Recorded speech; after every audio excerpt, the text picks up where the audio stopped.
Un point de détail qui nous, par cohérence politique, je veux dire encore une fois, nous positionne en demandant de prendre une position contre vraiment un sujet-là. C'est une explication qui a déjà été donnée au vice-président, qui a forcément été très mal reçue. Hein. Mais voilà, par cohérence politique et par cohérence intellectuelle, on va dire. Voilà sur le sujet. Le débat est ouvert. C'est modifié la sonorisation. On va faire un contrat de co-réalisation. Monsieur le maire, vous avez bien raison de parler de cohérence. Il y a de ça, le 18 décembre, on a voté le PLH à l'unanimité, c'est-à-dire M. Donnet, Mme Copé et moi-même, au titre de la nous avons voté le PLH. Vous nous avez dit, vous nous dites qu'il faut être cohérent. Et vous nous avez dit, M. Donnet l'a même écrit, que concernant les positions de Mme Létard, il n'y aurait aucun souci puisque Mme Létard respecterait toujours les désirata des élus de Quiévrochin. C'est ce qu'il a écrit au mois de, je ne sais plus, au mai. Or, je sais pertinemment que vous avez, M. Griner, vous avez contesté l'aire d'accueil des gens du voyage. Et comme vous m'avez dit la dernière fois, vous m'avez dit, M. Gaillet, vous pouvez toujours parler, à la fin, on votera. Donc, vous avez parlé, vous êtes intervenu, et à la fin, M. Griner, on a fait comme vous m'avez dit, cause toujours, tu m'intéresses. Alors, vous daignez, et vous êtes dans une position de refus. Les délégués ont voté le PLH à l'unanimité sur l'ensemble du territoire de la Guadeloupe. Et aujourd'hui, vous dites, ben, le PLH c'est bien, le PLH, on voit pas le rapport qu'il y a entre le PLH, l'économie d'énergie, le surpeuplement ou dépeuplement avec le PLH. Vous confondez la position communale et que l'adjoint au logement aidé des conseillers doit prendre pour les habitants de Quiévrochin avec un plan local d'habitat. En ce qui concerne ma prise de position à l'aglo en tant que président du groupe, je ne vois pas le rapport qu'il y a entre dire que nous sommes pour une politique d'investissement et non pas d'augmenter les fonctionnements.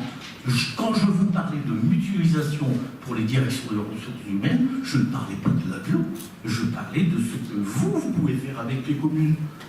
Pourquoi vous mélangez les deux, monsieur le maire? Je ne comprends pas très bien votre argumentation.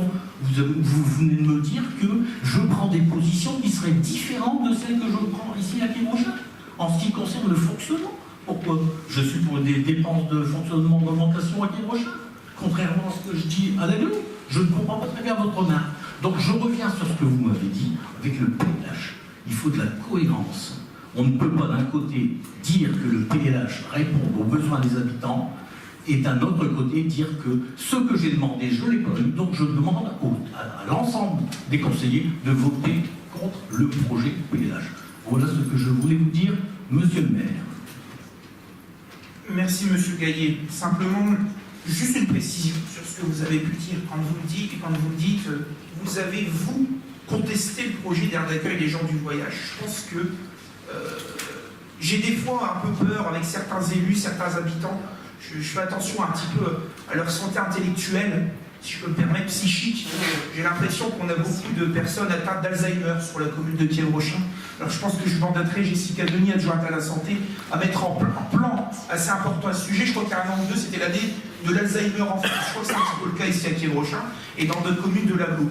Soit. Ce n'est pas moi qui l'ai contesté, l'aire d'accueil. Souvenez-vous, monsieur Gaillet, plus de 1200 signatures sur une pétition contre le projet en 2011. Mais monsieur le maire, je ne vous parle pas de ça, je vous parle de votre contestation à l'aglo dans le cadre du PLH. Je dis que vous avez respecté votre obédience politique en disant que vous ne vouliez pas d'accueil d'air de gens du voyage. Et vous avez été retoqué à l'aglo. C'est tout ce que je dis. Je ne dis pas que vous avez changé d'avis. Je vous dis que vous êtes intervenu au bureau de l'aglo pour que ça ne figure pas dans le PLH à Quiévrochin et que vous avez été retoqué. Ah non, monsieur Gaillet, vous devez vous tromper. Je pense que les rapports de bureaux communautaires sont assez clairs à ce sujet et que vous avez eu soit une mauvaise lecture, ou soit que quelqu'un mal intentionné vous allez me rapporter des propos qui sont réellement erronés sur mon intervention.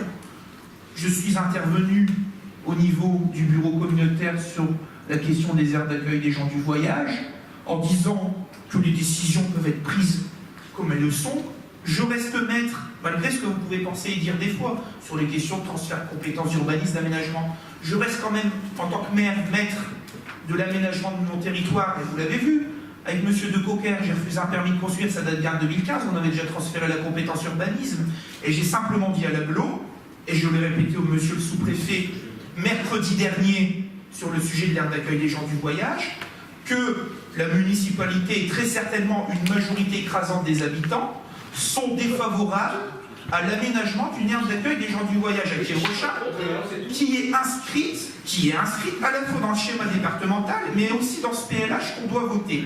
Et que, en tant que maire, je ne signerai pas de permis d'aménager ou de permis de construire un sujet. Et si le préfet estime qu'il s'agit d'un aménagement d'intérêt public, puisque c'est lui qui est en charge, qui a délégué aux collectivités territoriales, mais c'est lui qui peut imposer aussi, s'il trouve que ça ne va pas assez vite, ce genre de projet. Un exemple, Notre-Dame-des-Landes, si ça va trop vite, le gouvernement impose, les gens peuvent voler, faire des chaînes humaines, faire ce qu'ils veulent, le projet se fera. Là, c'est la même chose. S'il est estimé par les services d'État qu'il faut faire une aire d'accueil des gens du voyage à Kérocha, le préfet prendra son crayon, viendra à la salle des fêtes expliquer aux habitants que, même s'il y a des élus démocratiquement, qui respectent peut-être pas forcément la loi Besson de 2000, revue en 2000 à ce sujet-là, lui, il s'assoit là-dessus, il veut réaliser une aire d'accueil, la ville doit réaliser une aire d'accueil, on en réalise une. Mais je rappellerai à monsieur le préfet à ce moment-là, en toute courtoisie, en respect de ses fonctions, mais aux autres élus de l'agglo que j'ai répété aussi, que toutes les communes de Valenciennes Métropole qui ont 5000 habitants ne sont pas équipées d'une aire d'accueil des gens du voyage. Je ne vais pas donner de nom ici, mais je crois que sur certains secteurs, une seule commune, où il y a plusieurs communes de plus de 5000 habitants, une seule commune a une aire d'accueil, et cette aire d'accueil fait office d'aire d'accueil référente pour plusieurs communes. Et je ne vois pas Kérocha où à la fois, et je le disais en termes de cohérence, on a un PLH qui met qu'il y a des indicateurs sociaux compliqués, qu'on doit travailler sur les questions d'insertion. Je vais pas revenir sur les problèmes de sécurité et de services là-dessus. Je vais pas revenir sur les questions de gestion des aires d'accueil et des problèmes d'insécurité et les lourds investissements qu'il faut refaire parce que tout est saccagé très souvent sur ce type de dispositif, pour dire qu'à Kérocha, on ne veut pas forcément, et ce type de projet n'est pas forcément le bienvenu sur notre commune. C'est un choix des élus ici, je comprends vos positions. Maintenant, je ne comprends pas votre manque de compréhension dans la cohérence sur ce genre de choses. Sur les questions du bureau communautaire, j'ai été clair. J'ai expliqué la position de la commune.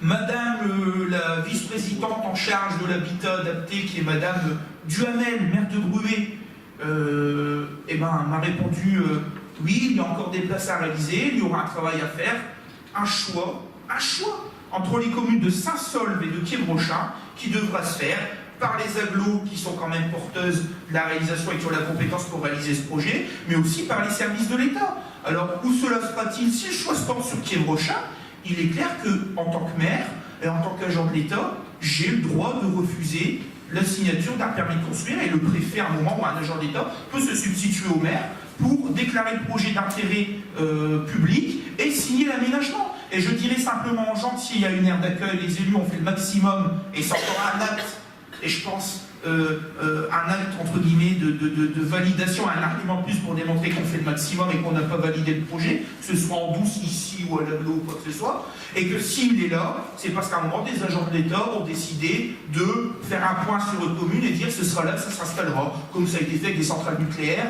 des voies de TGV, pas mal de choses qui ont pu se réaliser à un moment.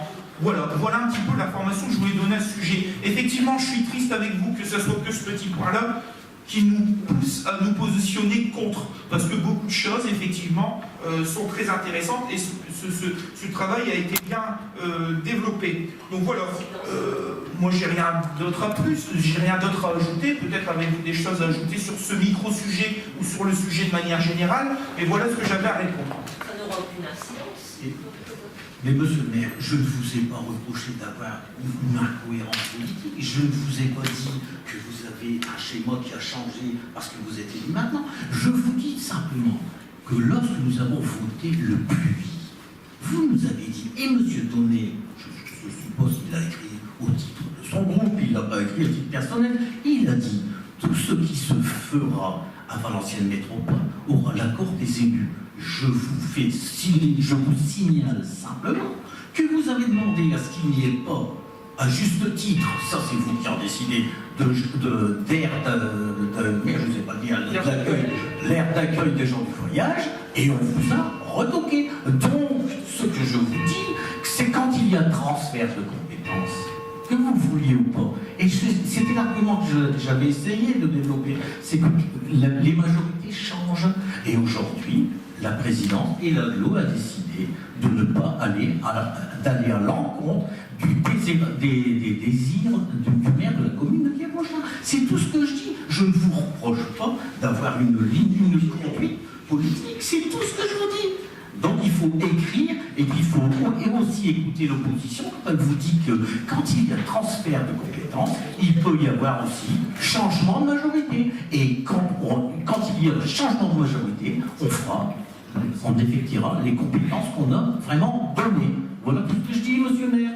Eh bien merci. Moi, franchement, je vous invite clairement à me donner le document, que ce soit un courrier par écrit, ou le document écrit, le rapport du bureau communautaire qui signale bien que le président ou la présidente a répondu clairement à monsieur le maire, non, il y aura une aire d'accueil des gens du voyage installée à Pierre-Prochain. C'est écrit. Pourquoi vous le mettez dans votre délibération? Ben dites-nous.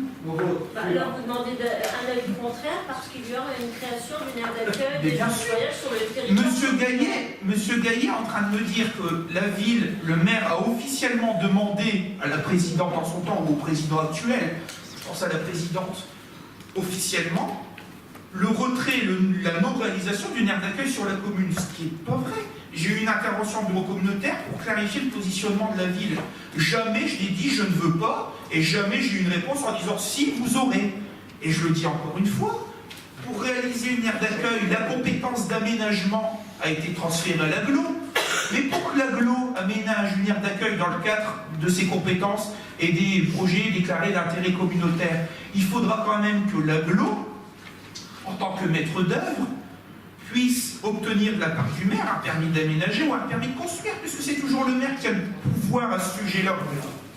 Et le maire, j'ai dit qu'il ne signera pas, et je l'ai dit à monsieur le sous-préfet qui veut une réunion prochainement à ce sujet, que le maire ne signera pas ce type de document, et que monsieur le président de l'aglo ne peut pas se substituer au maire à ce sujet. C'est ce que je crois que vous n'avez toujours pas compris, encore une fois, sur les questions de transfert de compétences. Voilà. Et le plus vite, c'est rapidement. Allez, c'est bon. D'accord, ok. Peut-être monsieur Donné, mademoiselle Coquelet, des précisions sur le vote, sur les échos qu'on peut avoir ici. Monsieur Donné, non, rien à dire sur le sujet. Je sais pas, on a voté le PLH. Alors effectivement, on a voté le PLH, mais en bureau communautaire, nous avions demandé à ce que soient retirées les mentions mentionnant les lieux de destination des 24 places à réaliser. Il va dire comment? Tu veux bien, il va dire qu'il l'a pas demandé explicitement. J'ai demandé à ce qu'il soit retiré les noms des deux communes, Saint-Saulve et Pierre-Prochain, concernant les 24 places restant à réaliser. Voilà ce que j'ai demandé personnellement. Pas monsieur le maire. Monsieur le maire a simplement donné l'explication qu'en tant que maire, il a toujours le pouvoir de signer des permis d'aménager et de construire qu'il ne signera pas. Voilà. Bon, je pense que nous avons fait le tour du sujet, on va passer au vote. Alors, à ce sujet,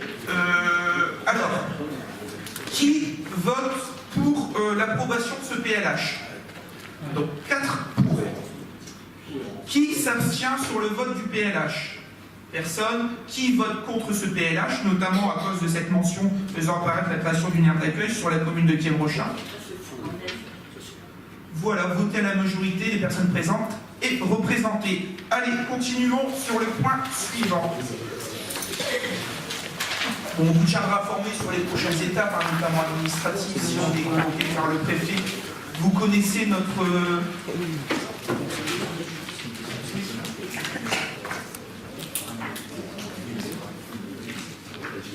Oui, c'est ça. Oui, c'est ça. D'accord, pas de souci. Non, c'était juste quelque chose. C'est-à-dire on émettait un avis contre le PLH et vous votez contre l'avis contre. C'est-à-dire que vous validez le PLH. Vous êtes pour le PLH. C'est ça. Très bien. Voilà, les prochaines étapes, on vous préviendra, et puis vous connaissez notre, comment dire, l'art et la manière que nous avons de mobiliser les gens sur ce genre de projet, et d'informer les gens aussi quand même sur des projets comme ça qui concernent l'avenir de leur commune et qui peuvent jouer sur un certain nombre d'aménagements majeurs. Voilà, on continue sur le point suivant, c'est une question d'ordre... alors cette fois-ci, elle est quand même un petit peu, je ne vais pas dire sujet à débat. Rejet de la fiscalisation de la contribution pour la compétence des forces extérieures contre l'incendie au Siden-Sian. Donc la ville a transféré en 2013 au Siden-Sian sa compétence des forces extérieures contre l'incendie, c'est notamment les hydrants installés dans la commune, moyennant le paiement d'une contribution calculée sur la base d'un coefficient de 3 € par habitant au profit du Siden-Sian. Lors de la présentation du débat d'orientation budgétaire du Siden-Sian, il a été proposé d'augmenter le coefficient de 3 € à 5 €, c'est-à-dire de passer le coefficient de 3 € à 5 € à ce sujet, afin de financer un certain nombre d'investissements et une montée en qualité de la défense de l'installation d'hydrants pour la défense incendie. L'idée, c'est de développer un programme avec cette augmentation de 3 à 5 €, c'est 2 € de plus par habitant dans toutes les communes qui ont pris cette compétence, de développer un programme de 9,6 millions d'euros d'investissement qui permettait de protéger par un hydrant tous les groupes de moins de 10 habitants et par ouvrage citerne ou réserve tous les groupes de moins de 140 bâtiments. Il consisterait à édifier 245 hydrants et 175 ouvrages en plus du fonctionnement et l'entretien des équipements actuels. Alors la seule chose, c'est qu'on passe de 3 à 5. Forcément, le 5 € n'a pas été validé, ça fait partie du DOB. On verra lors du vote du budget si cette voie-là a été retenue. L'idée pour la ville, c'est que cette délibération fait que le Siden-Sian peut directement prélever sur votre feuille d'impôt cette contribution. Et l'idée, c'est que la ville préfère, elle a toujours le choix, que le Siden-Sian réclame plutôt à la ville la participation que de la prélever directement sur votre feuille d'impôt. Alors, 3 € par habitant, ça coûte 18 624 € la ville. Si on passe à 5 €, ça va coûter 31 040 €. Donc forcément, un impact budgétaire sur le sujet. Donc voilà, après, si le choix est fait de passer à 5 €, que ce soit sur votre feuille d'impôt ou une contribution ville, ça passera là-dessus. Sauf que, en le faisant nous ville et en proposant encore cette année de ne pas augmenter les impôts, on vous évite, vous, une augmentation d'impôts. Et nous, on fait un effort de notre côté pour redéployer le reste à charge entre les 18 000 et les 31 000 €. Donc, c'est-à-dire que l'effort sera supporté par la commune et ne sera pas supporté par les contribuables à ce sujet-là. Voilà un petit peu le sujet ici abordé. C'est simplement dire que, voilà, au lieu de le prélever sur les impôts, c'est la ville qui donne une contribution à ce sujet. Après, le débat du 3 à 5 €, c'est un autre débat et qui sera validé ou non dans les orientations et dans le budget qui sera approuvé par le syndicat intercommunal à ce sujet. Je ne sais pas s'il y a des remarques particulières. Nous avons demandé à ce que ce ne soit pas les habitants qui payent. Absolument, voilà. Cohérent. Absolument. Alors, on passe au vote. Y a-t-il des avis contraires, des abstentions, vote à l'unité? Je vous remercie. Le point suivant, la parole est à Mademoiselle Coquelet.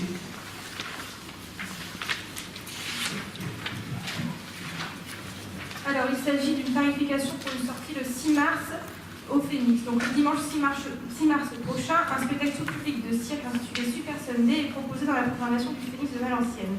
La commune propose d'acheter 20 places et de prendre en charge le transport des spectateurs par le recours à une société de service. La participation de chaque spectateur serait de 15 € et les recettes seront encaissées sur la régie cérémonie, spectacle et manifestation. En plus de ce spectacle, une visite du théâtre est proposée en assistant au démontage technique de la scène. Et donc le but de cette sortie, c'est de faire connaître les structures culturelles du Valenciennois. Nous avons fait déjà le musée des Beaux-Arts dans le cadre de la Semaine Bleue. Et donc là, on va à la scène nationale de Valenciennes. Donc il est proposé au conseil municipal de bien vouloir fixer le tarif unique de 15 € dans la limite des 20 places disponibles.